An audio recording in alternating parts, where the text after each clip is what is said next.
Uruguay, un país con poco más de 3 millones de habitantes y un PIB que no llega a los 100 millones de dólares, es considerado uno de los países más estables de toda Latinoamérica. En los años 2000, quitando el año 2003, la inflación se ha mantenido estable a diferencia de su país vecino. Pero, ¿siempre ha sido así?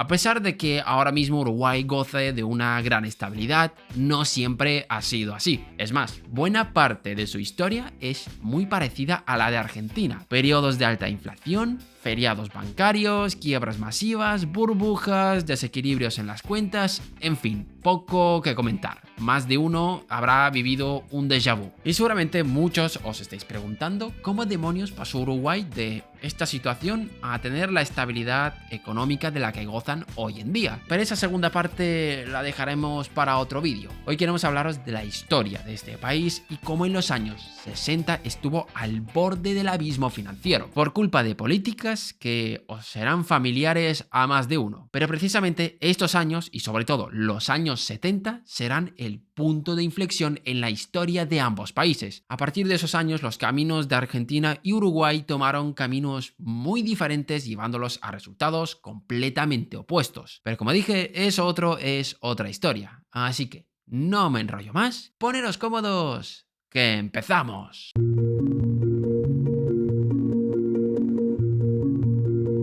Lo que conocemos hoy como Uruguay no tenía recursos económicos, haciendo que reciba muy poca atención por parte de los colonizadores europeos. Tras la independencia, la región experimentó una elevada inestabilidad política, guerras civiles recurrentes, con participación de potencias como Gran Bretaña, Francia, Portugal y Argentina, que convirtieron a Uruguay en un fondo de conflictos internacionales, destacando la Guerra Grande que duró desde 1839 hasta 1851. Pero al margen de esto, ¿cómo estaba ese país? En la segunda mitad del siglo XIX teníamos un país dominado por latifundios, con límites mal definidos y cuyo principal recurso para comercial era la carne. Pero algo estaba a punto de cambiar. La población empezaría a experimentar un rápido crecimiento gracias a la llegada de la inmigración. Se comenzaron a adoptar inventos como barcos de vapor o ferrocarriles que contribuyeron de forma notable al incremento de la productividad y, como os podéis imaginar, al crecimiento. Las exportaciones se componían principalmente de lana, carne y cuero, que destinaban en su mayoría a Europa, Brasil y Cuba. La mano de obra comenzó a concentrarse en áreas urbanas, especialmente alrededor de Montevideo, donde en 1908 se concentraba el 40% de su población, pero su economía estaba al borde de encontrarse frente a unos años de estancamiento. Estos años han sido buenos para Uruguay, y es que en aquella época se demandaba los productos que precisamente producía Uruguay. Pero la segunda revolución industrial y el rápido crecimiento que ha generado Europa y Estados Unidos cambió los patrones de demanda hacia productos no primarios, es decir, productos más elaborados, que Uruguay en aquel entonces no producía. Además de que, fruto del desarrollo, la población poco a poco se estaba estancando. Este estancamiento en la economía de Uruguay se hizo patente en 1920, donde el sector ganadero y las exportaciones en general experimentarían un estancamiento que duraría hasta los años 70. Hasta ese momento tendríamos el ABC de la historia económica de Latinoamérica: controles cambiarios, sustitución de importaciones, intento de industrialización, déficit fiscales e inflación. Se trató de desarrollar una industria manufacturera respaldada por aranceles proteccionistas, pero esto no tendría el desarrollo esperado. Estas industrias eran gestionadas de forma ineficiente, aprovechándose de un estado clientelista y débil, lleno de funcionarios controlados por favores políticos, y debido a su nula estructura y robustez, el sistema se vería incapaz de manejar esta situación. Las tensiones sociales iban en aumento en medio del estancamiento y enormes desequilibrios en las cuentas públicas, y precisamente en estos años se plantaría una semilla que explotaría con fuerza en los años 50.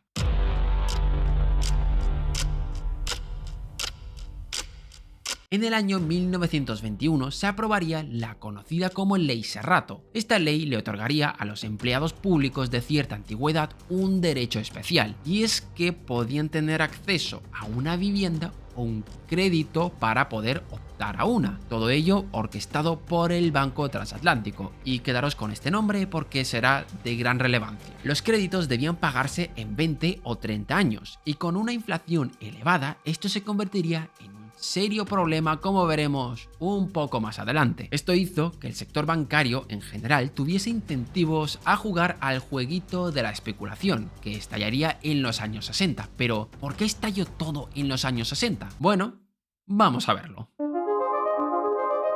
Las políticas de sustitución de importaciones y aranceles no estaban dando sus frutos, y la economía empezaría a resentirse, notando el golpe en los años 50. El deterioro económico de los años 50 llevó a un cambio político histórico. En el 58, el Partido Colorado perdió las elecciones presidenciales por primera vez en el siglo XX, dando paso al Partido Nacional. El nuevo partido trató de dar un giro radical en la economía, trató de abrir un poco la economía, eliminando controles comerciales, simplificando los tipos de cambio y tratando de controlar la emisión monetaria, anclando esta al oro. Es decir, que solo podías emitir si entraba oro nuevo a la economía. Y en los años 60, ¿a que no adivináis a quién pidió ayuda? Exacto, al FMI. Se firmó el primer acuerdo con la institución, pero la mayoría de las iniciativas fueron abandonadas hasta la década de los 70. Y es que la herencia que tuvo el primer gobierno les impedía ejecutar las reformas deseadas. El PIB empezó a caer y con ello los ingresos tributarios. Los déficits se mantuvieron cerca de un 6% del PIB, haciendo que la emisión monetaria se convierta en la única vía para financiarlos. Y todos os podéis imaginar lo que estaba generando: inflación. Vamos a recapitular. ¿Recordáis el Banco Transatlántico de Uruguay, que concedió créditos que debían pagarse en 20 o 30 años? Bien, pues ahora es cuando esto entra en escena. ¿Qué es lo que provoca una inflación elevada? Tirar por los suelos el valor de esos créditos. En palabras más simples, que los ingresos que iba a obtener el Banco Transatlántico por esos créditos que otorgó no valían para nada, provocando una descapitalización de la entidad. Pero la situación era bastante peor de lo que os podéis imaginar. En los 50 se trató de sostener la entidad, hubo una ingente transferencia de recursos para tratar de evitar que el banco entre en bancarrota, y de mientras otros bancos privados trataban de sacar rédito de la situación. ¿Cómo? Usando los tipos de interés negativos. Como la inflación era elevada, los tipos de interés reales se volvían negativos, ya que el valor real de estos ingresos estaba cayendo. Empezó el juego de la especulación con el tipo de cambio e inversiones en bienes raíces, sector inmobiliario básicamente. Para que os hagáis una idea de lo desmedido que estaba el sector financiero en aquel entonces, en 1963 había cerca de 600 bancos con 9.500 empleados para un país relativamente pequeño. Solo era cuestión de tiempo que en algún momento todo saltase por los aires. En diciembre de 1964, el Banco Transatlántico de Uruguay presenció una corrida bancaria y el Banco Central de Uruguay decidió intervenir para evitar un desastre mayor, rescatándolo vía expansión monetaria. Hubo retirada masiva de ahorros, una huelga general y un feriado bancario que duraría 15 días. Esta situación alimentó la especulación contra el peso uruguayo, el cual se depreció en un 25% en marzo de ese mismo año, y la brecha con el tipo de cambio paralelo, es decir, la del mercado negro, se incrementó. Las reservas internacionales también escaseaban, levantando el incumplimiento de compromisos con Chase Manhattan en abril. Otro banco que sufrió una descapitalización fue el banco hipotecario, el cual perdió todos sus activos y fue declarado en quiebra. El país necesitaba una solución urgente y se llevaron a cabo reformas bastante contundentes para tratar de salir de esa situación.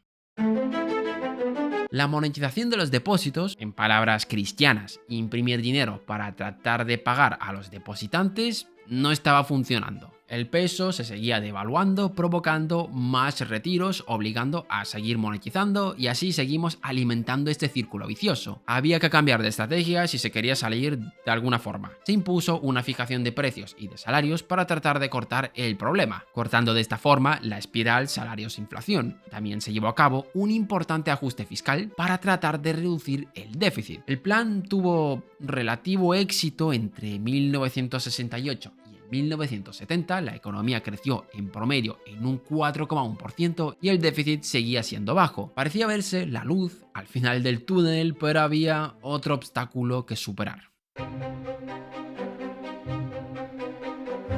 Varias cosas coincidieron en pocos años. En primer lugar, Argentina abandonaría el plan de estabilización. ¿Y qué tiene que ver esto si estamos hablando de Uruguay? Bastante. Uruguay tenía muchos vínculos económicos con Argentina y las turbulencias que tenía ese país les afectaban a ellos también. El PIB se contrajo, la inflación volvería a los 3 dígitos y cuando parecía que Uruguay estaba saliendo de ese bache se encontró con otro que para más Inri fue agravado por la crisis del petróleo, generando una brutal inestabilidad social, pero nos encontramos a las puertas de los años que cambiarían la suerte de Uruguay para siempre y harían que se desmarquen de su país vecino.